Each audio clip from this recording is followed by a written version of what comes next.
Hello மக்களே, snowfall முடிஞ்சு next 2 days side சீயிங்லாம் முடிச்சிடலாம். அந்த 2 டேஸ்க்கான வெதர் எப்படி இருக்குன்னு பாருங்கள்.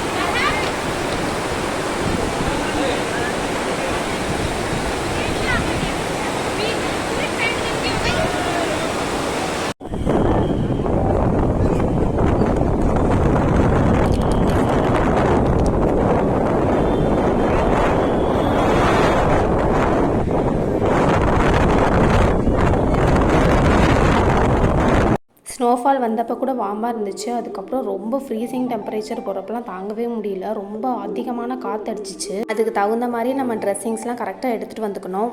நிற்கிறது நடக்கிறது எல்லாமே ஸ்னோ தான். இதில் 4 தடவை வாரி விட்டு உளுந்து வேறு எழுந்திரிச்சேன் நான். அங்கே இருக்க எல்லா டூரிஸ்ட் பிளேஸஸும் பார்த்ததுக்கப்புறம் அங்கேருந்து அன்றைக்கி நைட் நாங்கள் கிளம்பிட்டோம். டோட்டலாக 3 டேஸ் இருந்தோம். 3 டேஸ் போதும். குல்லு மணாலி பார்க்குறதுக்கு 3 டேஸ் தாராளமாக போதும். நீங்களும் அதுக்கு தகுந்த மாதிரி பிளான் பண்ணிக்கோங்க. பிளான் பண்ணிவிட்டு போய் நல்லா என்ஜாய் பண்ணுங்கள். அப்படியே இந்த வீடியோவை லைக் பண்ணுங்கள், மறக்காமல் சப்ஸ்கிரைப் கூட பண்ணலாம்.